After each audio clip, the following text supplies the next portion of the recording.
Hi friends, इस session में अब हम लोग डिस्कस करेंगे एक बहुत important topic CA final SFM का थ्योरी के पर्सपेक्टिव से, जो है सिक्रेटाइजेशन। सो सिक्रेटाइजेशन अगर आप देखें पास्ट एग्जाम्स तो अब हमारे इंस्टीट्यूट को आईसीआई को बहुत अच्छा लगता है ये चैप्टर टेस्ट करना, एंड थ्योरी में पूछा जाता है 4 मार्क्स के लिए।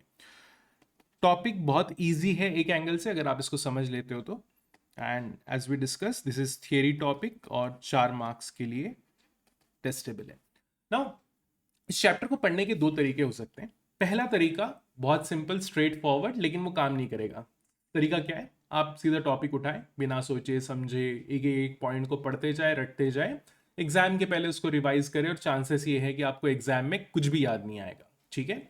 दूसरा तरीका है, आप सिक्योरिटाइजेशन के कॉन्सेप्ट को अच्छे से समझ लें, उसमें क्या हो रहा है, कैसे चीजें काम कर रही है वो एक बार समझ लें, एंड उसके बाद में पॉइंट्स एक बार याद रख लें। ठीक है कि ये पॉइंट्स इंक्लूडेड होते हैं एक पर्टिकुलर से आइटम में, और फिर उन पॉइंट्स को अपनी लैंग्वेज में लिखें। सो ये ज़्यादा बेटर तरीका है और बहुत अच्छे से काम करता है कंपेयर टू जो पहले तरीका हमने डिस्कस किया, क्योंकि ये क्या है ना, ये टॉपिक टेक्निकल बहुत है।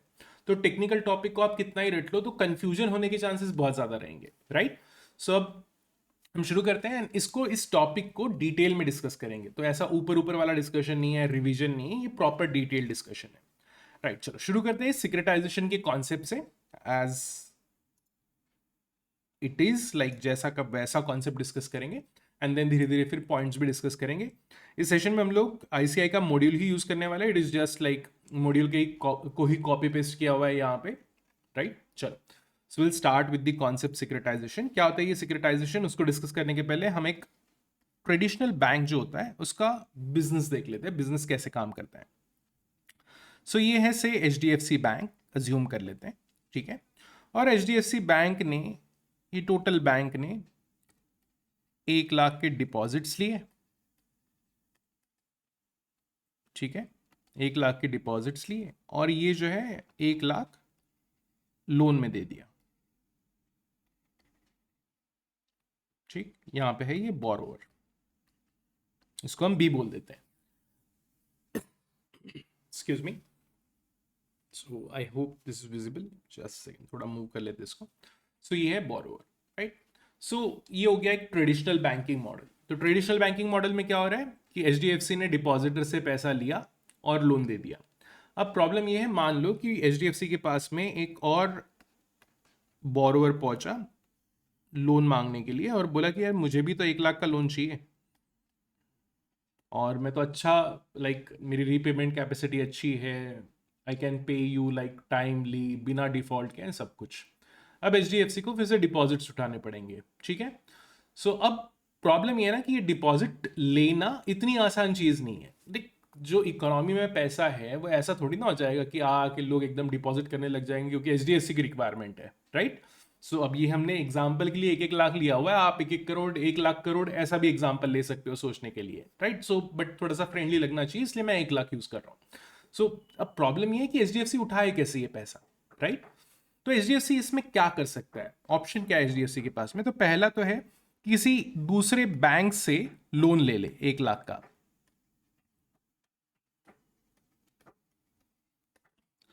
अब ये बैंक लोन एक बार के लिए ठीक है, बट अगेन कंडीशनल है, मिले नहीं मिले, ऊपर से लोन मिलेगा तो वो बहुत महंगा मिलेगा, एंड मे बी एच के लिए सुटेबल ना हो, क्योंकि डिपॉजिट पे तो इंटरेस्ट कम देना पड़ता है, लेकिन जब आप लोन लोगे तो आपको बहुत ज़्यादा इंटरेस्ट देना पड़ेगा, राइट। सो वो सुटेबल शायद नहीं हो एच के लिए। सो इस पर्टिकुलर सिनारियो को डील करने के लिए एक तरीका बना हुआ है या एक मैकेनिज्म बना हुआ है, उस मैकेनिज्म का नाम है सिक्रेटाइजेशन। सिक्रेटाइजेशन में क्या होता है, एच जो है, एच की बैलेंस शीट में अगर आप देखो तो ये जो लोन, पहला वाला जो लोन है, हम इसको B1 बोल देते हैं, इसको B2 बोल देते हैं। B2 अभी दिया नहीं है, याद रखना, ठीक है। सो B1 जो है ये एज ए एसेट दिख रहा होगा, रिसीवेबल है, ठीक है। एसेट है 1 लाख का क्योंकि लोन दे के रखा हुआ है।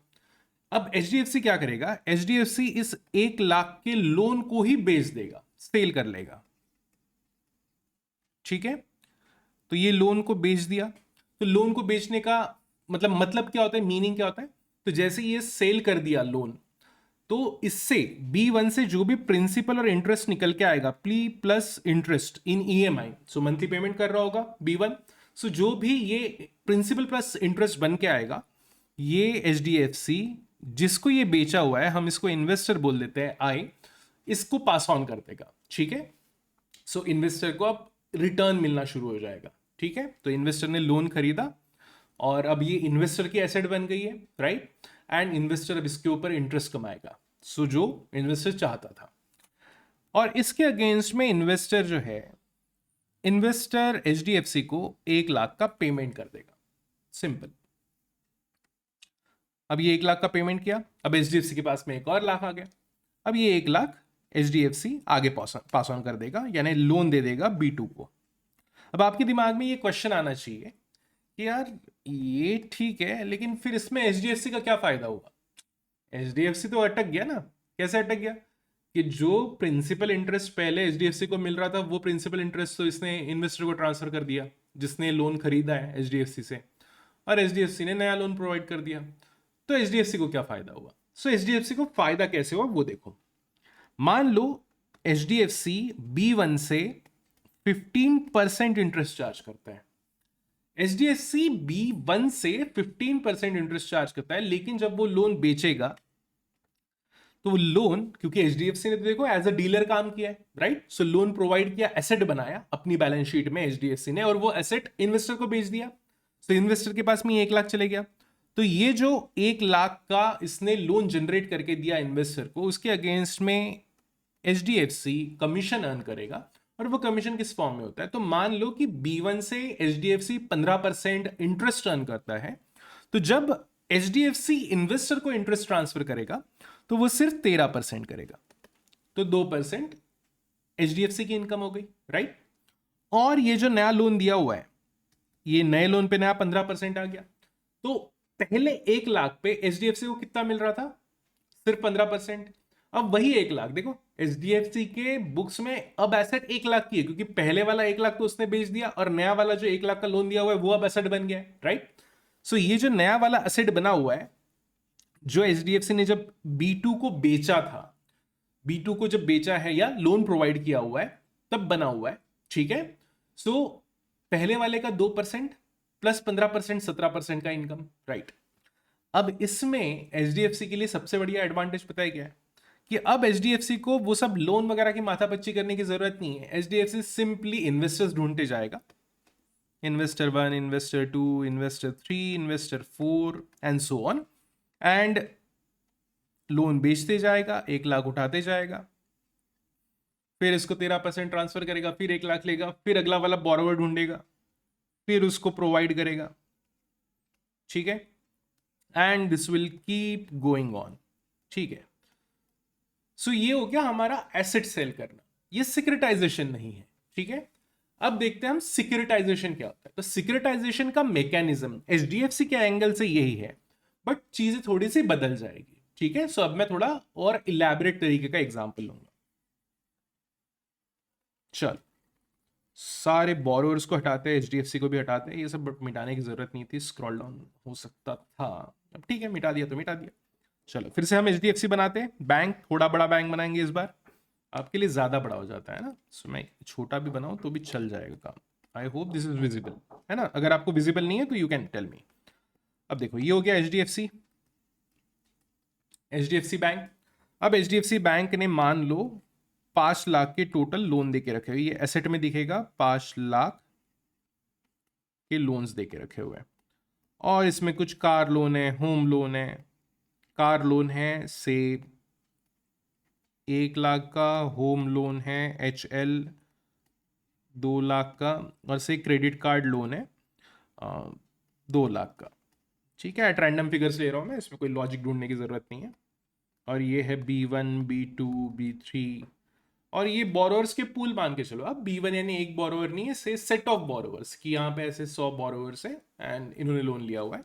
और अगर आपको ये 1 लाख का अमाउंट कम लग रहा है तो सिंपली 1 लाख करोड़, 1 लाख, 2 लाख करोड़, 2 लाख करोड़ ऐसा ले लो, बट हम 1 लाख 1 लाख ही लेंगे, बोलने में आसानी होती है, कन्फ्यूजन थोड़ा सा कम होगा, ठीक है। बहुत सेंट ही नहीं होना वैल्यू को लेके कि अरे 1 लाख कैसे सॉल्व होगा, छोटा छोटा लोन हो गया, अब तो ये सब दिमाग नहीं लगाना, ठीक है। चल, अब ये है HDFC की सिचुएशन एट प्रेजेंट। तो अब एचडीएफसी प्लान कर रहा है कि इंस्टेड ऑफ डायरेक्टली अपना लोन इस तरीके से बेच देना, जो कि उतना ज्यादा एफिशिएंट वे नहीं है, क्या किया जा सकता है, तो हम या एचडीएफसी सिक्योरिटाइजेशन कर सकता है। तो सिक्योरिटाइजेशन क्या होता है? एचडीएफसी ये पूरे एसेट का स्टेप 1 ऑफ सिक्योरिटाइजेशन ले लेते हैं। तो एचडीएफसी ये जो लोन्स है, ठीक है, इनका एक पूल बना लेगा। पूल बना लेगा मतलब it is just like just structure, मतलब कोई ऐसा पूल बना के कुछ नहीं करेगा, नाम के लिए पूल होता है वो। मतलब एक पेपर है और पेपर पे लिख लिया है कि ठीक है, ये कार लोन, होम लोन और क्रेडिट कार्ड लोन जो है, ये इतने लोन्स को मैं सिक्योरिटाइज करना चाहता हूँ, तो ये बन गया पूल। इतने लोन्स को देना चाहता हूँ, वो पेपर पे आ गया, ठीक है। सो ये हो गया पूल, ये पूल यहां पे है, ठीक है। अब एचडीएफसी को क्या करना है, ये पूल को ट्रांसफर करना है एक एंटिटी को, और इस एंटिटी का नाम होता है स्पेशल पर्पस व्हीकल। अब ये स्पेशल पर्पस व्हीकल क्या करेगा, तो instead of investor directly HDFC से खरीदे, अब एक इन्वेस्टर एचडीएफसी के पास कैसे पहुंचे, right? So it is very difficult. और अब अगर मान लो ये तो हमने 1-1 लाख लिया था, तो सुनने में ठीक लग रहा था। मान लो ये अगर 1 लाख करोड़ 2 लाख करोड़ इस टाइप की वैल्यू होती, तो एक इन्वेस्टर कैसे खरीद पाता? नहीं खरीद पाता ना, ठीक है। तो एक स्पेशल पर्पस व्हीकल होता है SPV, special purpose vehicle. Special purpose vehicle, ये जो पूल है पूरा का पूरा, तो वो इंडिविजुअल लोन नहीं लेगा, पूरा का पूरा पूल जो है वो पूरा का पूरा पूल बाय कर लेगा। तो ये 5 लाख के लोन का पूल एसपीवी ने खरीद लिया, और एसपीवी 5 लाख करोड़ या 5 लाख यहां पे ट्रांसफर कर देगा एचडीएफसी को। अब एचडीएफसी के पास में नया फंड्स आ गया, अब एचडीएफसी अपना बिजनेस को आगे बढ़ाएगा। तो स्टेप 1 क्या हुआ? पूल क्रिएशन, ठीक है। स्टेप 2 क्या हुआ? Transfer to SPV.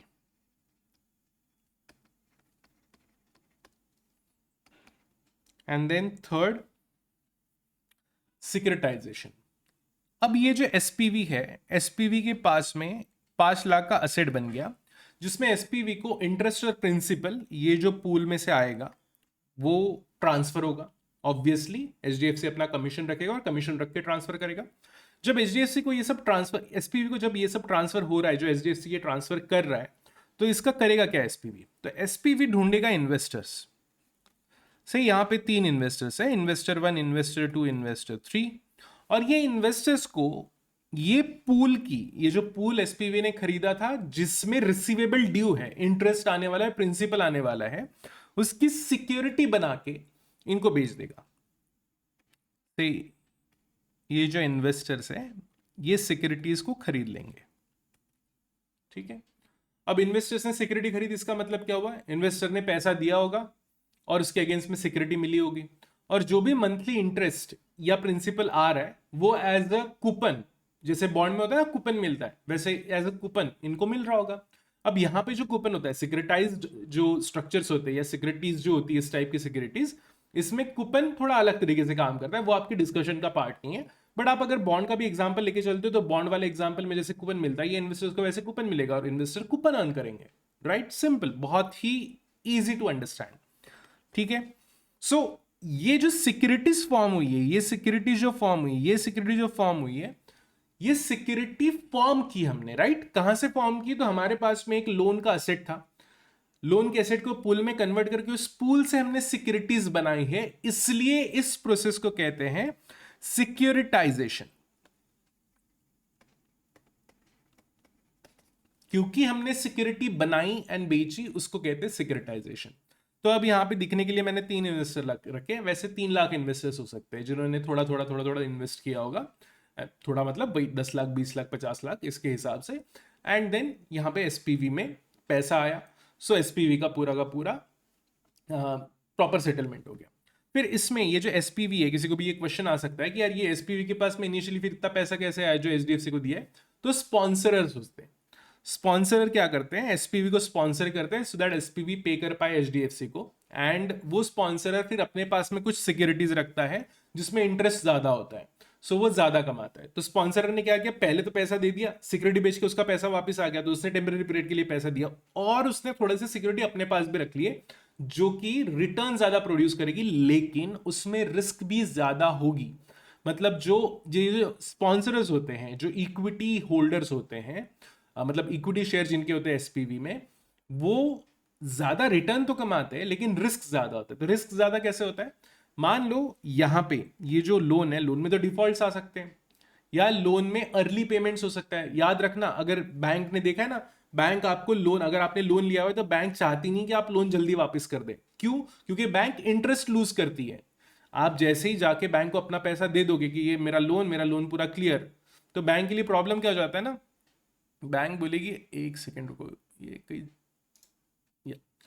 बैंक बोलेगी यार ये पैसा वापस कर दिया मेरा, मेरे को इंटरेस्ट कहां से मिलेगा, अब मैं इंटरेस्ट कहां से कमाऊं? तो बैंक को पसंद नहीं है। वही प्रॉब्लम इनके साथ भी होगी, इन्वेस्टर्स के साथ में। मान लो अर्ली पेमेंट अगर आ गया, ये इन्वेस्टर्स, ये जो बोरोवर्स है, इनने अर्ली पेमेंट शुरू कर दिया, तो अभी अर्ली पेमेंट में तो इनका इंटरेस्ट का लॉस होने लग गया, इनकम का लॉस होने लग गया। तो वो जो इक्विटी वाले होते हैं, वो इक्विटी वाले वो सारा प्रेशर झेल लेते हैं, और ये जो इन्वेस्टर्स होते हैं इनको अपनी कंसिस्टेंट इनकम अर्न करने देते हैं। ठीक है, तो ये है बेसिक प्रोसेस। अब इसमें एक और चीज इंवॉल्व है, और वो चीज है रेटिंग।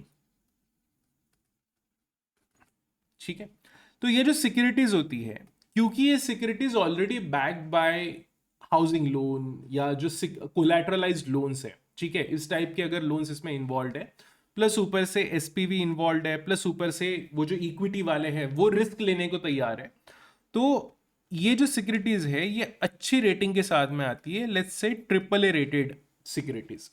और जब कोई investor triple A rated security, highly safe security में इन्वेस्ट करता है, तो उसका रिटर्न का एक्सपेक्टेशन काफी कम होता है। तो यहां पे क्या होगा, इक्विटी वाले कैसे कमाएंगे कि ये जब H D F C 13% SPV को दे रहा है, तो बोलेगा कि देखो, ये एसपीवी इन्वेस्टर्स को बोलेगा देखो ये आपको तो ट्रिपल ए रेटेड मिल रही है सिक्योरिटीज, तो आपका रिटर्न का एक्सपेक्टेशन 7-8% तक के रखो, तो ये बेचारे अपने 7-8% में सेट हो जाएंगे। ठीक है, सो इनको रिटर्न कम मिल रहा है, तो एसपीयू में जो इक्विटी इन्वेस्टर्स है उनको प्रॉफिट ज्यादा होगा। ठीक, और ये जो रेटिंग प्रोवाइड की है किसको, सिक्योरिटी को, याद रखना, बैंक को नहीं, एसपीवी को नहीं, सिक्योरिटीज को रेटिंग प्रोवाइड की है। तो ये जो सिक्योरिटी की रेटिंग है, रेटिंग मतलब कितनी अच्छी सिक्योरिटी है, कि इसमें डिफॉल्ट होगा कि नहीं, कि पैसा डूबेगा कि नहीं, that is a rating. So triple A rated security जो होती है, that is like best security, कि आपने अगर उसमें इन्वेस्ट किया हुआ है तो आपका पैसा डूबेगा, डूबने के चांसेस बहुत कम होते हैं, but at the same time आपको रिटर्न भी कम मिलेगा। अगर आप डबल बी, ट्रिपल बीज में इन्वेस्ट करते हो या सीज में इन्वेस्ट करते हो, तो आपको रिटर्न बहुत ज्यादा मिलेगा, लेकिन पैसा डूबने का चांस ज्यादा है। मार्केट का रूल है, more risk more return, less risk less return, है ना? वो था ना, रिस्क है तो इश्क है वाला सिंपल प्रिंसिपल, यहां पे भी एप्लीकेबल है। सो ये हो गया आपका बेसिक सिक्योरिटाइजेशन का स्ट्रक्चर। अब हम यहां पे नामकरण शुरू करेंगे। ठीक है, तो ये जो बोरोवर्स हैं, इनके ऊपर ऑब्लिगेशन है, ऑब्लिगेशन है, बराबर है। ऑब्लिगेशन क्या है? तो इनको पेमेंट करना है, मंथली ईएमआई वगैरह पे करना है, तो इनको बोला जाता है ऑब्लिगर, क्योंकि इनके ऊपर ऑब्लिगेशन है। ये हो गई आपकी रेटिंग एजेंसी, जिसने रेटिंग प्रोवाइड की, क्योंकि इसने ओरिजिनेट किया था, एचडीएफसी ने ओरिजिनेट किया था, बैंक ने ओरिजिनेट किया था। जो अपना असेट ट्रांसफर करता है, अपना असेट जो ट्रांसफर करता है वो ओरिजिनेट करता है, इसको बोलेंगे ओरिजिनेटर। ये हो गया ओरिजिनेटर, और एसपीवी को एसपीवी बोलते हैं। ठीक है, और बाकी स्पॉन्सर वगैरह जब हम थियरी डिस्कशन शुरू करेंगे तब करेंगे। ठीक, चलो, तो ये हो गया आपका बेसिक सिक्योरिटाइजेशन का structure, basic securitisation in general. ठीक, अब सिक्योरिटाइजेशन एक ही बार नहीं हो सकता, सिक्योरिटाइजेशन मल्टीपल टाइम्स हो सकता है। अभी किसी को क्वेश्चन पड़ेगा यार कि ये देख, घूम फिर के इन्वेस्टर को मिल क्या रहा है, तो ये ईएमआई जो आने वाली है, ईएमआई में से इंटरेस्ट एंड प्रिंसिपल ही मिल रहा है, बस इतना ही मिल रहा है ना, तो ये सब तामझाम करने की क्या जरूरत है? इन्वेस्टर के एंगल से सोच रहे, ये सब तामझाम करने की क्या जरूरत है? एचडीएफसी को हटाओ पिक्चर से, वो खुद ही लोन प्रोवाइड करने लगेंगे। लोन प्रोवाइड करेंगे तो एचडीएफसी देखो 15% चार्ज कर रहा है बोरोवर से, तो क्यों ना ये इन्वेस्टर्स भी 15% चार्ज करें। ठीक है, ऐसा हो सकता है ना, कोई इन्वेस्टर सोच। अब यहां पे है एक प्रॉब्लम, इन्वेस्टर के पास में पैसा है, बट लेंडिंग जो बिजनेस होता है, बैंकिंग का बिजनेस है, उसकी एक्सपर्टीज नहीं है। बैंकिंग का business is very critical business, बहुत ही एक्सपर्टीज लगती है। तो इस रीजन से ये जो इन्वेस्टर्स है या ये जो स्पेशल पर्पस व्हीकल है एसपीवी, जो एसपीवी एक एंटिटी होती है, एक कंपनी होती है, बस उसको स्पेशल पर्पस व्हीकल बोलते हैं क्योंकि उसका एक स्पेसिफिक डिफाइंड पर्पस है और उसके ऊपर रेगुलेशंस उसी तरीके के अप्लीकेबल होते हैं, सो दैट जो सिक्योरिटाइजेशन के सेटअप में अप्लीकेबल होने चाहिए वो रजिस्ट्री वैसे होती है। तो ये जो एचडीएफसी है, एचडीएफसी का कोर बिजनेस क्या है या कोर स्किल क्या है? तो एचडीएफसी का कोर स्किल क्या है? बैंकिंग एक्टिविटी, लोन प्रोवाइड करना, राइट? तो इसलिए इन्वेस्टर्स हमेशा चाहेंगे कि यार बैंकिंग वाली एक्टिविटी तुम संभाल लो, भले ही थोड़ा हमारे से ज्यादा कमा लो, ठीक है? सो एचडीएफसी अपना बैंकिंग करेगा और इन्वेस्टर्स अपनी सिक्योरिटी में इन्वेस्ट करेंगे क्योंकि उनकी उतनी स्किल्स है, ठीक? एचडीएफसी क्यों खुद ही अपने आप को पैसा नहीं प्रोवाइड करेगा? मतलब एचडीएफसी अपना इन्वेस्टर वाला रोल क्यों नहीं प्ले कर सकता? ऑब्वियसली अगर इतना पैसा होता ही एचडीएफसी के पास में तो वो एडिशनल लोन भी दे देता ना। तो एचडीएफसी के पास में फंड्स की लिमिटेशन आ जाएगी एक टाइम के बाद में, तो दे नीड इन्वेस्टर्स। और शेयर होल्डर कितने बढ़ा लोगे, ठीक है, कितना डाइल्यूट कर लोगे अपनी कंपनी की इक्विटी? सो वो भी पॉसिबल नहीं है। सो इन्वेस्टर्स वाला रास्ता, जो सिक्योरिटाइजेशन का जो रास्ता है, वो सबसे बेस्ट एंड सिंपलेस्ट होता है, and that's how the securitisation का पूरा प्रोसेस वर्क्स, ठीक है? चलो, now we will move into our discussion, जो चैप्टर है, एंड फिर इसके साथ में जो जो टर्म्स आते जाएगी उसको मैं एक्सप्लेन करूंगा एंड डायरेक्टली मैं कनेक्ट करते जाऊंगा, ठीक है? चलो, so introduction starts with some companies और दी फर्म्स। मैं जस्ट रीड आउट कर रहा हूँ जहां पे भी इंपॉर्टेंट पॉइंट है, मैं रीड आउट इसलिए कर रहा हूँ सो दैट आपके दिमाग में एक और ऑडियो मेमोरी बन जाए, जो मैंने बोला हुआ है वो भी आपके दिमाग में सेट हो जाए, सो दैट जब आप एग्जाम में जाओ तो मान लो आपकी रीडिंग मेमोरी काम नहीं करी तो ऑडियो मेमोरी काम में आ जाएगी। बहुत काम में करती है, मेक श्योर करना ये वीडियो आप अपने एग्जाम के पहले भी देखो, ठीक है? So some companies or the firms who are involved in sending the money on making credit card sales, मतलब वही है, हमने जिस बैंक का एग्जांपल लिया उसी बैंक की बात चल रही है, ठीक है? Must have huge balance of receivables in their balance sheet. Though they have enough huge receivables, but still they may face liquidity crunch to their business operations. Liquidity crunch मतलब यार borrower तो आ गया, बोरोअर मतलब याद रखना, bank के लिए borrower business होता है, बोरोअर तो आ गया लेकिन पैसा है नहीं देने के लिए, तो वो लिक्विडिटी क्रंच क्रिएट हो गया, right? So they might face a liquidity crunch. One way to adopt borrowing route, one way to adopt is the borrowing route. बड़ा ग्रामेटिकली उठपटांग लिखा हुआ है, ये डायरेक्टली मैंने कॉपी पेस्ट किया हुआ है आईसीए के मॉड्यूल से, ठीक है? सो एक तरीका है कि बोरोइंग रूट से चले जाए, जो हमने डिस्कस किया, बट अगेन वो उसमें क्या होगा ना, डेट टू इक्विटी रेशियो में गड़बड़ आ जाएगी आपकी, बोरोइंग बढ़ गई, लोन बढ़ गए और वो खर्चा बढ़ जाएगा, राइट? और जो शेयर होल्डर्स होते हैं उनके लिए एक्सेप्टेबल होगा ये जरूरी नहीं है, ठीक है? But also put companies into financial risk, और कंपनी को भी फाइनेंशियल रिस्क में डालेगा क्योंकि बोरोइंग कॉस्ट आपकी बढ़ गई, आपको उतना ज्यादा, जो मैंने एक्सप्लेन किया बस वही है घूम फिर के। Now to overcome this problem the term securitisation was coined. सो ये है सिक्योरिटाइजेशन। अब सिक्योरिटाइजेशन कॉन्सेप्ट की डेफिनेशन जो है, कॉन्सेप्ट एंड डेफिनेशन वो देखते हैं। So process of securitisation typically involves creation of pool. हमने देखा पूल क्या होता है, of the asset from illiquid financial assets. Illiquid का मतलब क्या है यहाँ पे? इलिक्विड मतलब देखो, आपने बोरोवर को पैसा देके रखा हुआ है ना, उसके जेब से जाके छीन थोड़ी ना सकते हो, जब ईएमआई आएगी तभी वो पैसा देगा। आज जाके अरे दे दे बाबा मेरे को, वैसा पॉसिबल नहीं है, गॉट इट? सो यहाँ पे इनको इनलिक्विड एसेट में कैटेगराइज कर दिया जाएगा। इनलिक्विड फाइनेंशियल एसेट मतलब वो अपने टाइम पे ही पेमेंट आएगा उसका, आप उसको विड्रॉ नहीं कर सकते। मान लो आपने शेयर्स में इन्वेस्ट किया हुआ है, कल लगता है आपको पैसा, तो आप फट से बेच दोगे शेयर्स, आपके पास में पैसा आ गया, उस पैसे को यूज कर लोगे। आपने किसी को लोन दे दिया है, अब बताओ मेरे को, कल आपको पैसा चाहिए और आपने लोन दिया था 1 साल के लिए, 1 साल खत्म नहीं हुआ, वो क्यों वापस करेगा? तो इलिक्विड एसेट हो गई, राइट? सो इलिक्विड एसेट जो होती है उनका एक पूल क्रिएट कर लिया जाता है, सच एज रिसीवेबल्स और loans which are marketable. Marketable मतलब जिनको बेचा जा सकता है। क्यों ऐसा बोल रहा हूं? मार्केटेबल का मतलब क्या हुआ?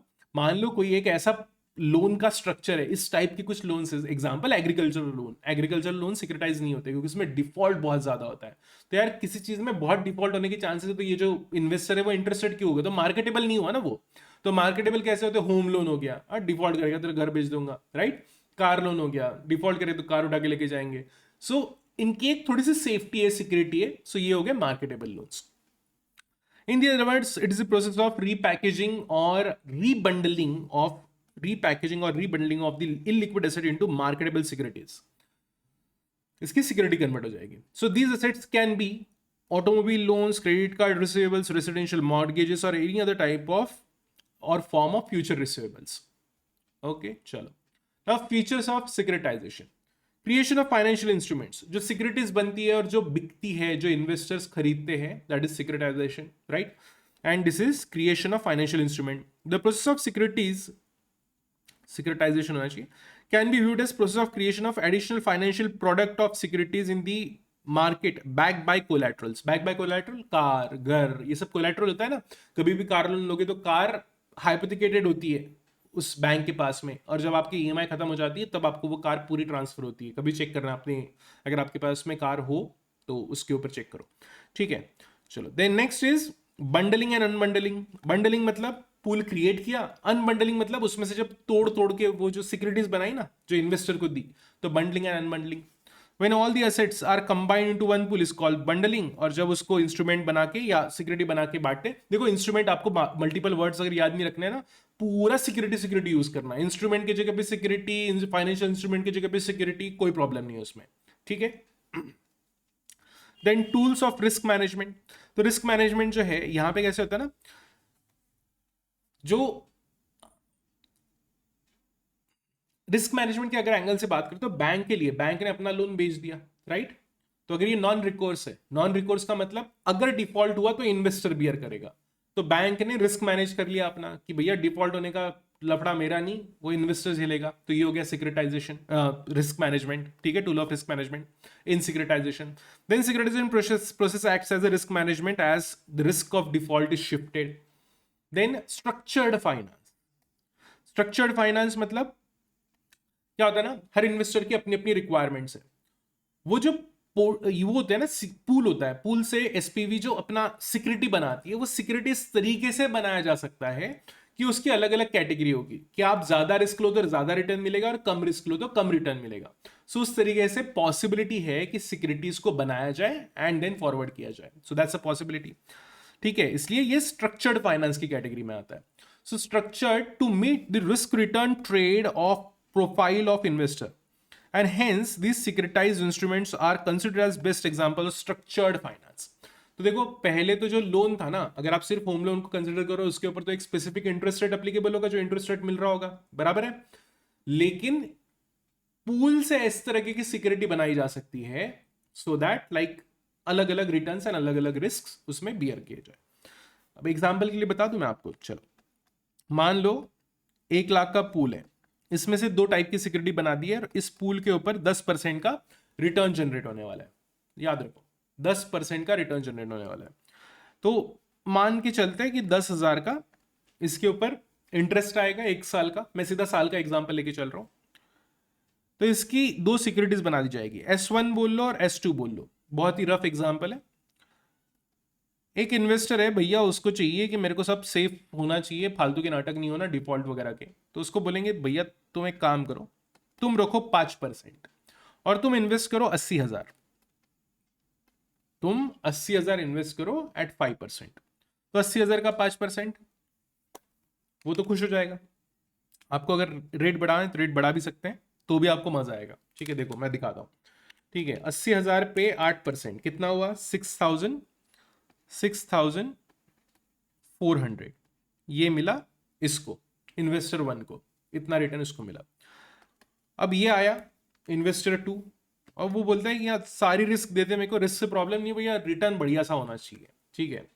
तो अब ये जो इन्वेस्टर है इसको बोलेंगे कि हाँ ठीक है, ये देखो इतनी टोटल इनकम थी 10,000 की, ये पर्टिकुलर पूल पे इतना रिसीव होने वाला था, 6,400 ट्रांसफर कर दिया इन्वेस्टर 1 को, कितना बचा 6,004। यार कैलकुलेटर की इतनी गंदी आदत लग गई है ना, 3,600। 3,600। तो ये 3,600 जो है ये इन्वेस्टर 2 को इनकम पास ऑन कर दी जाएगी, और कितनी इन्वेस्टमेंट पे, 20,000 की इन्वेस्टमेंट पे, ठीक है। तो अब इन्वेस्टर 2 को रिटर्न कितना मिला, 3,600 डिवाइडेड बाय 20,000 करके देखो कितना आ रहा है,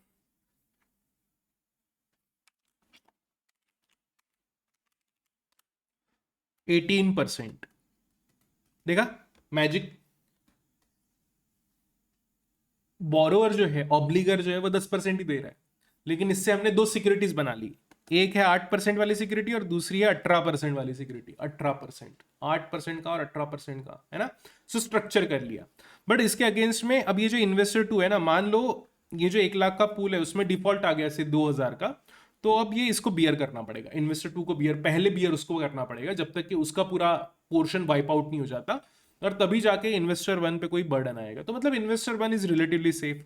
अगर रेटिंग मिलती तो ये जो सिक्योरिटी होती है इसको ट्रिपल ए रेटिंग मिलती और इसको से बी रेटिंग मिलती कि भैया तेरा गला पहले कटेगा तो तेरी रेटिंग कम, ये सेफ है S1 तो इसकी रेटिंग ज्यादा, राइट। सो ये होता है स्ट्रक्चर्ड फाइनेंसिंग, ठीक है। चलो नेक्स्ट इज ट्रांचिंग। अभी जो मैंने करके दिखाया ना ये ट्रांचिंग ही था, जो मैंने दो स्प्लिट बना दिए, सिक्योरिटी वन सिक्योरिटी टू बना दिया, उसमें से एक जो था इक्विटी बना दिया। देखो ये जो रिस्क पूरी बियर कर रहा है ना, ज्यादा रिस्क ले रहा है लेकिन 18% रिटर्न ले रहा है, उसको बोलते हैं इक्विटी ट्रांच है।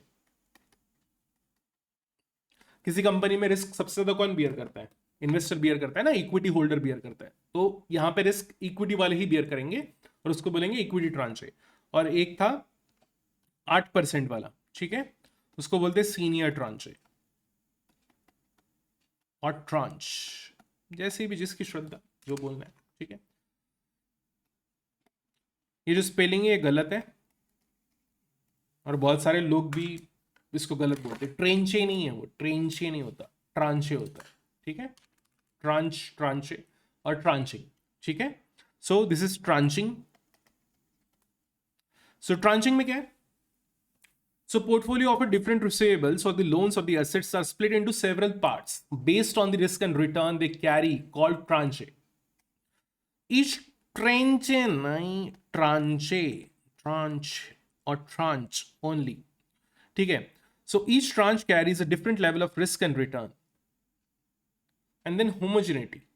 So एक तरीके के जो ट्रांचेस है उनको क्लब कर दिया जाता है कि इस कैटेगरी मैंने बोला ट्रिपल ए रेटेड सिक्योरिटी, सो बहुत सारी सिक्योरिटीज होंगी उसमें ट्रिपल ए रेटेड में, ठीक है।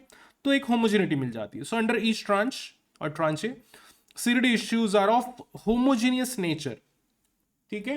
तो मतलब उनका रिटर्न, रिस्क लेवल जो है, रेटिंग वगैरह वो सब सेम होगा। And even meant for small investors who can afford to invest in small amounts. Small का मतलब 10 रुपए नहीं होता यहाँ पे, ठीक है, महंगा ही होता है। बेनिफिट्स ऑफ सिक्योरिटाइजेशन, अब ये जो है ना, ये सब मैंने ऑलरेडी जो पूरा केस समझा है उसमें समझा दिया है। अब मैं इसको पूरा पूरा रीड आउट करने की जगह पे ना ऊपर ऊपर से, मतलब जैसे ना पॉइंट पॉइंट क्या है उसमें क्या लिखा हुआ है वो बताते जाऊंगा, और आपको भी याद उतना ही रखना है और लिखना उतना ही है, उसी के हिसाब से लिखना है। So you don't have to worry about like कि बाकी के जो रहते हैं ना कि एक स्पेसिफिक वर्ड लिखना है, मतलब अगर आप लिख सकते हो तो बहुत बढ़िया, मैं तो नहीं लिख सकता, ठीक है। चलो सो सबसे पहले तो हुआ of balance sheet financing. On balance sheet financing क्या होता है? अगर बैंक ने डायरेक्टली लोन लिया होता तो on balance sheet financing. Of balance sheet financing क्या हुआ? बैंक ने अपना सब कुछ सेम रखा, कैपिटल स्ट्रक्चर सेम रखा और अपने जो एसेट्स थे वो बेच मारे, वो सिक्योरिटाइज कर दिए और पैसा ले लिया। एसेट के अगेंस्ट में एसेट ही हुआ ना, पहले रिसीवेबल एसेट था, अब कैश एसेट आ गया, ठीक है। And this is the off-balance sheet financing. So when loans and receivables are securitized, it releases a portion of capital tied up in these assets, resulting in off-balance sheet financing, leading to improved liquidity position, which helps in expanding the business of the company. ठीक है। उसके बाद में मोर specialisation in the business, जैसे कि मैंने बताया था कि देखो एसपीवी और ये जो इन्वेस्टर होते हैं ना, इनको नहीं आती है सब चीजें, बैंकिंग एक्टिविटीज। इसमें स्पेशलाइज कौन है? बिजनेस बैंक होता है, ठीक है। So this is from the angle of, मैं ये बताना भूल गया आपको, this is from the angle of originator, मतलब बैंक के एंगल से, ठीक है। सो हम एडवांटेजेस देख रहे हैं बैंक के एंगल से। सो मोर स्पेशलाइजेशन इन द बिजनेस। तो अब बैंक क्या करेगा? बैंक की एक्टिविटी या बैंक की एक्सपर्टीज क्या है? तो बैंक की एक्सपर्टीज है लोन देना, तो बैंक लोन पे फोकस करेगा, बाकी सब पैसा लाने वाला काम एसपीवी करते रहेगा, ठीक है। चलो सो कोर बिजनेस पे focus. Then helps to improve financial ratios, फालतू के लोन वोन लेने की जरूरत नहीं है, कैपिटल स्ट्रक्चर आपका बिगाड़ने की जरूरत नहीं है, सो राइट, ठीक है। देन उसके बाद में रिड्यूस्ड बोरोइंग कॉस्ट, बोरो नहीं करना पड़ रहा है आपको, मतलब बैंक को बोरो नहीं करना पड़ रहा तो reduce borrowing cost, right. Again आप इसके अंदर का पढ़ लेना, समझ में आ जाएगा आपको, बहुत कुछ लिखा नहीं है, जो मैं बोल रहा हूँ वही लिखा हुआ है। From the angle of investor, अब इन्वेस्टर के एंगल से देखो, diversification of risk. So diversification of risk कैसे हुआ कि आपने एक सिक्योरिटी में इन्वेस्टमेंट किया हुआ है, बट वो सिक्योरिटी रिटर्न कहां से जनरेट की है? लाखों लोन जो बैंक ने देके रखे हुए हैं, ठीक है, लाखों लोन। तो यार सब एक साथ थोड़ी ना डिफॉल्ट कर जाएगा, कोई एक एट रैंडम इंसान डिफॉल्ट करेगा। तो ये हो गया प्रॉपर डाइवर्सिफिकेशन ऑफ रिस्क, ठीक है। सो डाइवर्सिफिकेशन ऑफ रिस्क हो गया इन्वेस्टर के एंगल से। Regulatory requirement, so acquisition of asset backed belonging to a particular industry, say micro industry, helps bank to meet regulatory requirement of investment of fund in the industry, in the specific industry, yes, industry specific industry, ठीक है। तो इसमें क्या दिया हुआ है कि कई बार ऐसे रेगुलेटरी रिक्वायरमेंट अपने यहाँ पे आई डोंट नो है कि नहीं है, बट इन जनरल यूएस वगैरह में है। सो जो अगर आप सिक्योरिटाइज्ड सिक्योरिटी में इन्वेस्टमेंट करते हो, या बहुत सारे इन्वेस्टर्स को क्या होता है ना, अगर आप इन्वेस्टर्स के एंगल से सोचो तो ट्रिपल ए रेटेड बहुत सारे पेंशन फंड्स होते हैं जिनको ट्रिपल ए रेटेड में इन्वेस्टमेंट करने के लिए रेगुलेशन दिया होता है कि वो पेंशन फंड कोई भी एरे गेरे सिक्योरिटी में इन्वेस्टमेंट नहीं कर सकते, स्टॉक्स में इन्वेस्टमेंट नहीं कर सकते, वो फिक्स इनकम सिक्योरिटी में इन्वेस्टमेंट कर सकते हैं, और वो भी ट्रिपल ए। तो हमने क्या किया, या सिक्योरिटाइजेशन के प्रोसेस ने क्या किया, ट्रिपल ए रेटेड सिक्योरिटीज ही बना दी। तो अब रेगुलेटरी रिक्वायरमेंट भी फुलफिल हो गई, बराबर है। पेंशन फंड के लिए अब वो इन्वेस्टमेंट कर सकता है और रेगुलेटरी रिक्वायरमेंट भी फुलफिल कर सकता है कि ये ले भैया मेरा पैसा, ठीक है। चलो, then protection against the default. So recourse arrangement होता है। रिकोर्स अरेंजमेंट क्या होता है, रिकोर्स एंड नॉन रिकोर्स क्या होता है। सो बैंक है, मान लो अगर रिकोर्स अरेंजमेंट है तो जो भी बोरोर ने डिफॉल्ट किया तो वो डिफॉल्ट जो है वो बैंक को बियर करना पड़ेगा, इन्वेस्टर बियर नहीं करेगा। तो ऐसा बैंक क्यों एक्सेप्ट करेगा, तो बैंक उसके लिए एडिशनल अर्न करेगा, ठीक है। सो रिकोर्स रहे नॉन रिकोर्स रहे, घूम फिर के बात वही हो जाती है। तो मान लो अगर नॉन रिकोर्स है, मतलब बैंक की तरफ डिफॉल्ट नहीं आएगा, इन्वेस्टर डिफॉल्ट बियर करेगा, तो इन्वेस्टर अगर डिफॉल्ट बियर करेगा तो वो रेट ज्यादा मांगेगा, वो रिटर्न ज्यादा मांगेगा, ठीक है। तो वो रिटर्न ज्यादा मांगेगा तो बैंक को कम मिलेगा। अगर बैंक डिफॉल्ट बियर करा तो बैंक को रिटर्न ज्यादा मिलेगा। तो ये ऐसा खाओ नहीं तो ऐसा खाओ, बात तो वही है ना। चलो, सो प्रोटेक्शन अगेंस्ट द डिफॉल्ट मतलब इन्वेस्टर को एक प्रोटेक्शन अगेंस्ट द डिफॉल्ट मिल सकता है, ठीक है। और इसमें और फिर इंश्योरेंस वगैरह भी होता है, ठीक है। चलो, देन पार्टिसिपेंट्स इन सिक्योरिटाइजेशन, कौन कौन होता है पार्टिसिपेंट्स। तो प्राइमरी पार्टिसिपेंट्स होते हैं ओरिजिनेटर बैंक, जिसने अपनी जो पूरी की पूरी एसेट है वो बेची हुई है। स्पेशल पर्पस व्हीकल, जो ये सब को पूल को होल्ड करता है और उसमें से सिक्योरिटीज बनाता है, ठीक है। अगेन आपको पढ़ोगे तो जो मैंने बोला हुआ है ना इसके पहले, ठीक है, वही यहाँ पे लिखा हुआ है, इंग्लिश में लिखा हुआ है, इंग्लिश में पढ़ना थोड़ा सा करना पड़ेगा। यहाँ पे दिया हुआ ये देखो, एक टर्म समझा देता हूँ मैं। So asset back securities and mortgage based securities. So mortgage based securities और asset back securities, asset back security वो होती है जिसको एसेट से बैक किया हुआ है, कोलैटरलाइज्ड है। एंड मॉर्गेज बैक सिक्योरिटीज जो होती है, मॉर्गेज बैक सिक्योरिटीज है स्पेसिफिकली होम लोन के ऊपर जब सिक्योरिटाइजेशन होता है तो उसको मॉर्गेज बैक सिक्योरिटी या एमबीएस बोला जाता है। किसी को बहुत एमबीएस में इंटरेस्ट है तो मेरा एफआरएम का वीडियो मेन चैनल पे अवेलेबल है, फैल्कन एडिफिन पे, ठीक है। फैल्कन एडिफिन, फैल्कन मेरा नाम नहीं है, बहुत सारे लोग फैल्कन फैल्कन करने लग जाते हैं, ठीक है। सो फैल्कन एडिफिन पे अवेलेबल है, वो देख सकते हैं डिटेल में, लेकिन इंग्लिश में पूरा, ठीक है। So as per your comfort आपको देखना देख सकते हैं।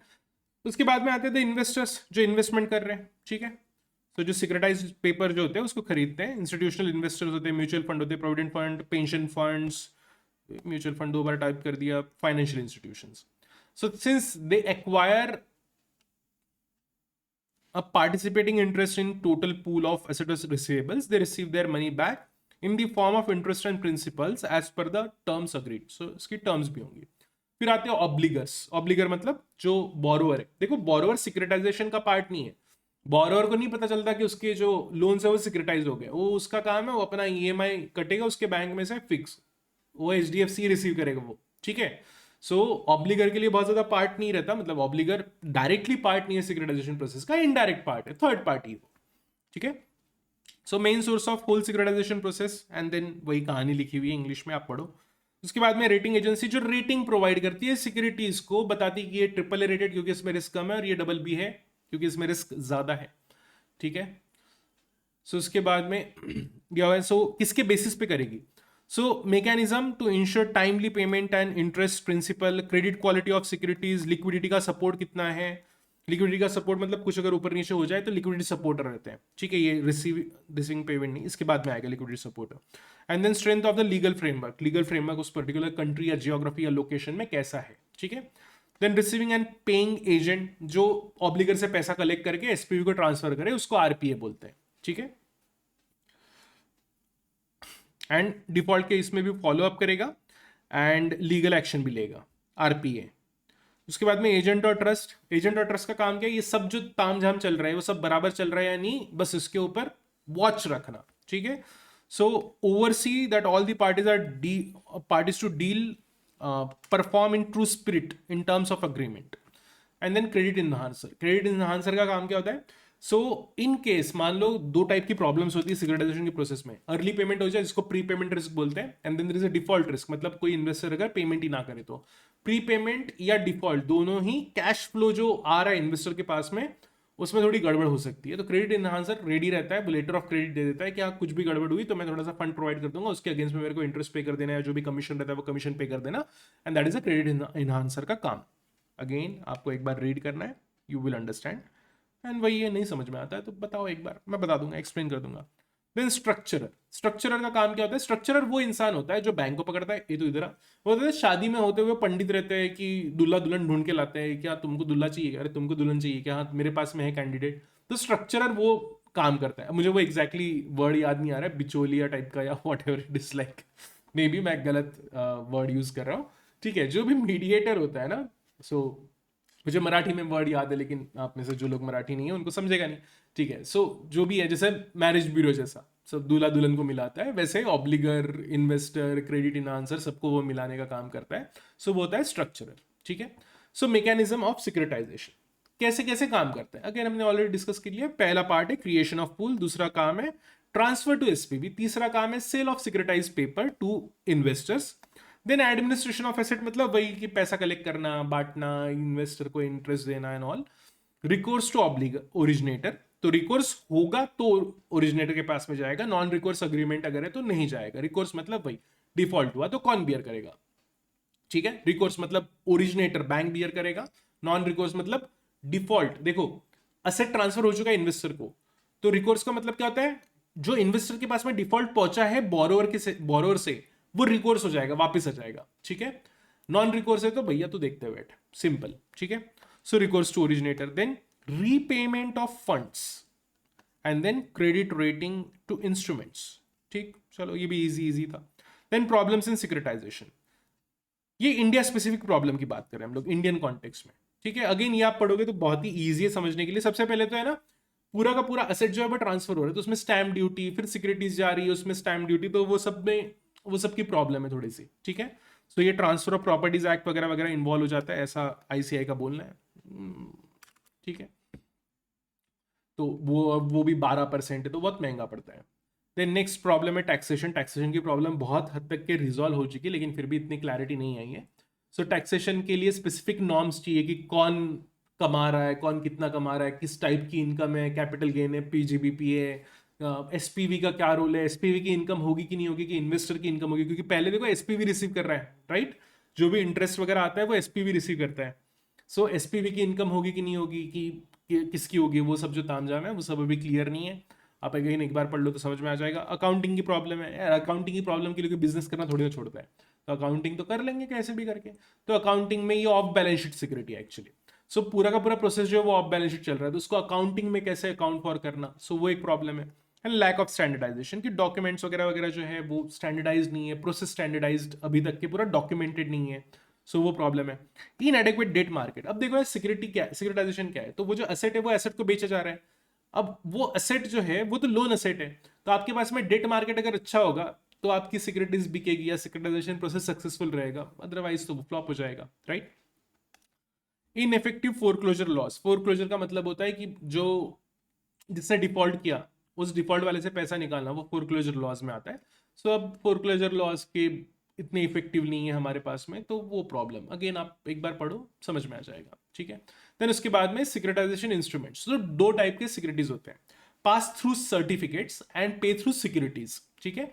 सो पास थ्रू सर्टिफिकेट क्या होता है कि एक बार इन्वेस्टर ने सिक्योरिटी खरीद ली, ठीक है, ये इन्वेस्टर्स है, इन्वेस्टर 1, इन्वेस्टर 2, इसके पास में जो भी प्रिंसिपल इंटरेस्ट जो भी निकल के आ रहा है, ठीक है, उस पूल में से वो सीधा सीधा पास ऑन हो जाएगा, सबको इक्वली पास ऑन हो जाएगा।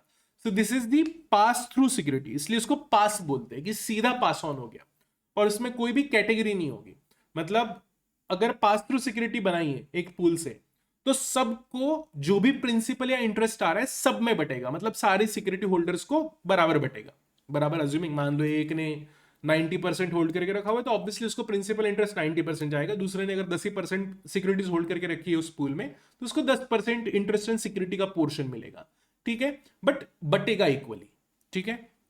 एज अ टाइटल सजेस्ट, इससे क्या सजेस्ट होता है मतलब गॉड नोस, ठीक है. So seller of the asset transfers the entire receipt of cash in the form of interest and principal payment repayments from the asset sold. So thus these securities represent direct claim of investors on all assets. So direct claim है, जो भी आएगा वो investors का हो जाएगा. Since all the cash flows are transferred to the investors, to the investors carry proportional beneficial interest in the asset held in the trust by SPV. It should be noted that since it is indirect route, any prepayment of principal is also proportionally distributed among the security holders. Further, due to these characteristics, on completion of securitization by final payment of assets, all the securities are terminated simultaneously. क्योंकि receivable same है, interest same है, सब कुछ same है, तो एक साथ में ही सारी खत्म हो जाएगी. Skewness of cash flow occurs in early stages. In principle, are repaid before the scheduled time. So skewness of cash flow का मतलब क्या हुआ कि कैश फ्लो तो एक एक्सपेक्टेशन है ना कि इस तरीके से होगा. मान लो अगर प्रीपेमेंट ज्यादा हो गए, ठीक है, तो कैश फ्लो जो है वो अर्ली स्टेज में बहुत ज्यादा मिल जाएगा कंपेयर टू जो कि रिक्वायरमेंट नहीं थी, चाहिए बाद में था. ठीक है. देन इसके बाद में आता है हम लोग पे थ्रू सिक्योरिटीज के ऊपर. पे थ्रू सिक्योरिटीज जो होती है वो अब अलग तरीके से काम करती है. सो पे थ्रू में क्या होता है, पूल पहले अपने पास में होल्ड कर लेगा, सिक्योरिटीज अलग अलग टाइप की, वो हमने एग्जांपल लिया 8% 18% वाला, उस तरीके का पूरा स्ट्रक्चर बन जाएगा एंड उस तरीके से फिर इंटरेस्ट एंड जो प्रिंसिपल है वो बटेगा. अब इसमें ऐसा भी हो सकता है कि किसी ने सिर्फ इंटरेस्ट ओनली सिक्योरिटी खरीद के रखी हो कि भैया मेरे को प्रिंसिपल से मतलब नहीं है, मेरे को बस इंटरेस्ट वाली सिक्योरिटी चाहिए, कोई प्रॉब्लम नहीं है. उस तरीके से उस सिक्योरिटी को स्ट्रक्चर किया जाएगा और उससे इतना ही पैसा लिया जाएगा कि वो इंटरेस्ट को रिसीव करके अपना रिटर्न जनरेट कर सके. प्रिंसिपल ओनली सिक्योरिटीज में प्रिंसिपल के बेसिस पे होगा. ठीक है. सो पीटीसी जो होता है वो पूरे कैश फ्लो ट्रांसफर हो जाते हैं. ऑन द अदर हैंड ये जो पीटीसी होता है, पे थ्रू सिक्योरिटीज जो होता है, सो इसमें debts are backed by assets and hence it can restructure different tranches from varying maturities of receivable. अलग अलग मैच्योरिटीज भी डाल सकते हो आप. क्यों अलग अलग मैच्योरिटीज, याद रखना प्रिंसिपल बहुत लेट पे होना शुरू होता है, इंटरेस्ट अर्ली स्टेजेस में पे होता है. ठीक है. तो अगर आपके पास में इंटरेस्ट वाली सिक्योरिटीज है तो वो मेजर सिक्योरिटीज तो खत्म होने लग जाएगी, तो अर्ली पेमेंट मिल जाएगा. अगर आपके पास में इंटरेस्ट ओनली सिक्योरिटीज है तो, अगर प्रिंसिपल ओनली सिक्योरिटीज है तो आपको थोड़ा लेट तक के रुकना पड़ेगा. तो मैच्योरिटी अलग अलग हो गई. In the other words these structure permits desynchronisation, मतलब जो कैश फ्लो सिंक्रोनाइज तरीके से आ रहा है पूल में उसको डिसिंक्रोनाइज कर दो, अलग अलग तरीके से बांटो. Of servicing of securities issued from the cash flow generated from the asset. Further, the structure also permits the SPV to reinvest surplus funds for short term as per their requirement. कभी कभी ऐसा होगा कि SPV को payment नहीं करना उतना, लेकिन फंड्स आ गए, रीपेमेंट हो गया, तो SPV जो है उसको री इन्वेस्ट भी कर सकता है. पास थ्रू में ऐसा SPV नहीं कर सकता था. SPV को जो भी आया, डिफॉल्ट आया या अर्ली पेमेंट्स आ गए प्रिंसिपल के, तो वो डायरेक्टली उनको ट्रांसफर कर देना है. यहां पे क्योंकि ये पे थ्रू सिक्योरिटीज है, यहां पे फिक्स्ड पेमेंट्स करने हैं, तो एसपीवी के पास में मान लो एसपीवी को इस महीने में 1,00,000 बांटना था और एसपीवी के पास में आ गया है 1,20,000, 20,000 बच गया, तो ये 20,000 को इन्वेस्ट कर देगा एसपीवी. ठीक है. और ये 20,000 एक्स्ट्रा क्यों आया, मे बी अर्ली पेमेंट हो गया इसकी वजह से. Since in pass through all the cash flow immediately in PTS,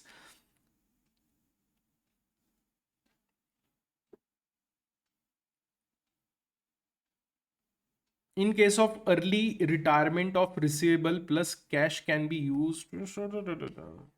ये पता नहीं है यार, ये डेटा एंट्री वालों ने किया हुआ है या आईसीआई के मॉडल में ये गलती है, तो मैं आपको बोल के बता देता हूँ. तो ये जो पास थ्रू होता है, पास थ्रू में कैसे होता है, कैश इज इमीडिएटली ट्रांसफर्ड. ठीक है. सो इसमें क्या है, early retirement of receivables plus cash is used for short term yield, तो ये पीटीएस में होता है. तो जो एसपीवी है वो इन्वेस्ट करके शॉर्ट टर्म यील्ड जनरेट कर सकता है. Now this structure also provides a freedom to issue several debt tranches with varying maturity. वही बार बार वही चीज चल रही है. अब ये जो है सिक्योरिटीज, जो है सिक्योरिटीज को इंटरेस्ट ओनली रखा जा सकता है, प्रिंसिपल ओनली रखा जा सकता है. It can be stripped into two types of securities. So पहला जो इंटरेस्ट ओनली सिक्योरिटीज में क्या होगा, तो इंटरेस्ट पहले मिलेगा. ठीक है. बट इनिशियली पेमेंट्स बहुत ज्यादा होंगे, बाद में पेमेंट्स कम होने लग जाएंगे. तो प्राइसिंग जो होगी ना, देखो बॉन्ड प्राइसिंग कैसे करते हैं हम लोग, फिक्स कूपन है, उसके हिसाब से डिस्काउंटिंग करके प्राइस कर लेते हैं. तो यहाँ पे एक एस्टिमेट निकाला जाएगा कि इंटरेस्ट ज्यादा आने वाला है, फिर कम होते जाएगा, तो ज्यादा कैश फ्लो से लेके कम कैश फ्लो, राइट. तो उसको डिस्काउंटिंग कर लेगा और उसके हिसाब से इस इंटरेस्ट ओनली की आयो की प्राइसिंग होगी। प्रिंसिपल ओनली की प्राइसिंग क्या होगी? उल्टी प्राइसिंग होगी, राइट। तो आयो सिक्योरिटीज जो होता है ना, receive only interest, while the PO securities जो होता है वो प्रिंसिपल ओनली रिसीव करेगा, ठीक है। वो जो पूल रिसीव कर रहा है ना, एसपीवी बांट देगा दोनों पेमेंट्स को।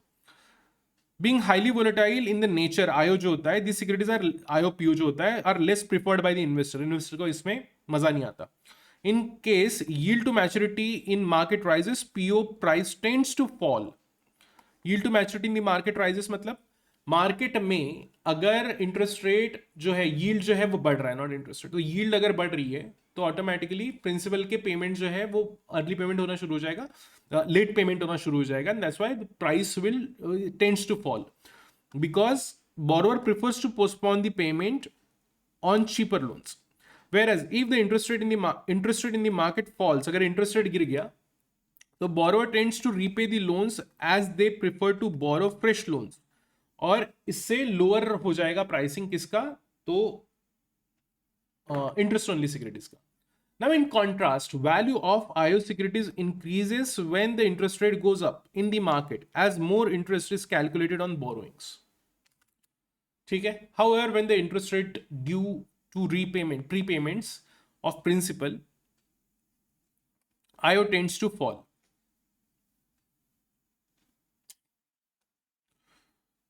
ये एक बार ना इसको मेरे को मेन मॉड्यूल से पढ़ना पड़ेगा, ठीक है। मतलब इतना इतना गलत नहीं हो सकता यार, थोड़ा तो कुछ कुछ तो दिक्कत है इसमें, ठीक है। या मे भी ऐसे ही लिखा हो तो मुझे पता नहीं है, क्योंकि है गलतियां तो थी जब मैंने चेक किया था। Now the pricing of this सिक्योरिटाइज्ड instruments. So pricing कैसे होती है? तो यहाँ पे ना दो एंगल दिए हुए हैं कि फ्रॉम दी ओरिजिनेटर के एंगल से कैसी प्राइसिंग होनी चाहिए और फ्रॉम इन्वेस्टर के एंगल से कैसी प्राइसिंग होनी चाहिए। सिंपल लॉजिक है। ओरिजिनेटर क्या बोलेगा? देख भैया, इतना इतना इंटरेस्ट मिल रहा है इस पर्टिकुलर मुझे जो एसेट का पूल है उसके ऊपर फिक्स तरीके से इतना इंटरेस्ट मिल रहा है और इतना प्रिंसिपल मिल रहा है, तो ये हो गया कैश फ्लो। अब ये कैश फ्लो मंथली आने वाला है तो उसके हिसाब से प्राइसिंग कर लो, ये बोलेगा ओरिजिनेटर। इसी को अगर आप इंग्लिश में लिख सकते हो तो बहुत बढ़िया, या फिर ये पढ़ लो, उसी को लिखा हुआ है, इंग्लिश में लिखा हुआ है जो मैंने अभी बोला आपको, ठीक है। So from the originator's point of view, the instrument can be priced at the rate at which the originator has to incur an outflow, and if that outflow can be amortized over the period of time by investing the amount raised through the securitization. So इस तरीके से, मतलब अगर मान लो ये जो originator है इसको इन्वेस्ट कर देता कहीं पे और इससे जो कुछ भी कैश फ्लो जनरेट होता तो वो कैश फ्लो फिक्स आ रहा है ना, प्रिंसिपल इंटरेस्ट, उसके तरीके से कर सकते थे। From the angle of investor, investor क्या बोलेगा? इन्वेस्टर बोलेगा देख भाई, वो तेरा तू जाने, प्रिंसिपल आ रहा है, इंटरेस्ट आ रहा है, मेरे पास तो कैश फ्लो आ रहा है ना। एज अ इन्वेस्टर मुझे थोड़ी ना इंटरेस्ट और प्रिंसिपल ऐसे करके मिल रहा है, मुझे तो फिक्स कैश फ्लो मिल रहा है। तो वो कैश फ्लो के बेसिस पे जैसे बॉन्ड की डिस्काउंटिंग करके प्राइसिंग करते हैं ना, तो ये बोलेगा कि मैं तो डिस्काउंटिंग करके प्राइसिंग करूंगा। तो फ्रॉम द इन्वेस्टर्स एंगल इस तरीके से प्राइसिंग होनी चाहिए, ये इनकी थॉट प्रोसेस रहती है, और ओरिजिनेटर के एंगल से ऐसी थॉट प्रोसेस रहती है। ओरिजिनेटर का एंगल बहुत ज्यादा इंपॉर्टेंट होता नहीं है, क्योंकि उसको करना क्या है, वो एसपीवी डिसाइड करे और इन्वेस्टर डिसाइड करे, उसको तो पैसा मिल गया, ठीक है। सो यही है, फिर से वही पढ़ लो। सो डिस्काउंटिंग करके best estimated expected future cash flow, क्योंकि प्रीपेमेंट भी हो सकता है और डिफॉल्ट्स भी हो सकते हैं, उसके बेसिस पे निकाला जाएगा using the rate of yield to maturity of the securities, comparable security जो है उसके हिसाब से, एंड क्रेडिट क्वालिटी देख के, एवरेज लाइफ ऑफ सिक्योरिटी देख के उसके हिसाब से प्राइसिंग होनी चाहिए। This yield can also be estimated by referring to the yield curve available in the marketable securities. Yield curve interest rate में आपने पढ़ा हुआ है, ठीक है। Those some adjustments is needed on the account of spread points because of credit quality of the securitized instruments. Then securitization in India. So इसके ऊपर सबसे लाइक लिस्ट इंपॉर्टेंट एरिया लगता है मुझे ये। सो सिटी बैंक ने सबसे पहले पायनियर किया था, शुरू किया था सिक्योरिटाइजेशन को, और आज की डेट में जो सबसे बड़े बड़े प्लेयर्स है सिक्योरिटाइजेशन में वो है HDFC, ICICI बैंक और नेशनल हाउसिंग बैंक जो है वो, ठीक है।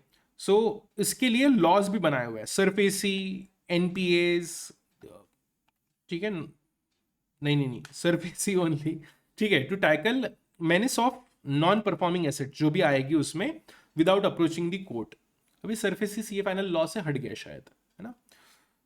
सो in order to encourage the securitization, government has come out with the securitization, reconstruction of financial assets and enforcement of securities interest, SARFAESI Act 2002 लाया था इन्होंने।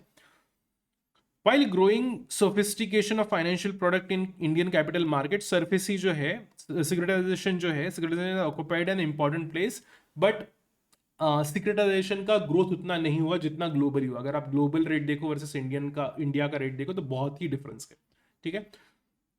So, as mentioned above, though initially started with auto loans, ये auto loan से शुरू हुआ था, it has become more important source of funding for microfinance companies, NBFCs, and even nowadays commercial mortgage-backed securities are also emerging. ठीक है, चलो. Then उसके बाद में ये देख लिया मैंने. As per the reports of CRISIL, the securitization transaction in India scored to have highest level of approximately 70,000 crore के आसपास में सिक्योरिटाइजेशन हुआ था फाइनेंशियल ईयर 2016 में. क्रिसिल ने रिपोर्ट दिया था. ठीक है. In order to further enhance the investor based on investors base होना चाहिए. ठीक है. तो क्या है ना, इन्वेस्टर्स का बेस बढ़ाओगे तो सिक्योरिटाइजेशन प्रोसेस बढ़ेगा. तो इसके लिए एफपीआई जो होते हैं, फॉरेन जो इन्वेस्टर्स होते हैं, उनको आपको थोड़ा सा अलाउ करना पड़ेगा इसमें इन्वेस्ट करने के लिए, सिक्योरिटाइजेशन में इन्वेस्ट करने के लिए. ठीक है. Of unlisted companies up to certain limit, तभी वो हो पाएगा. सो ये था आपका सिक्योरिटाइजेशन का चैप्टर. कोई भी दिक्कत, कोई भी कंफ्यूजन अगर आपको है, प्लीज पिंग मी वीडियो के ऊपर, वीडियो में कमेंट करो. So I will help you with that. Thank you everyone. Thank you for watching.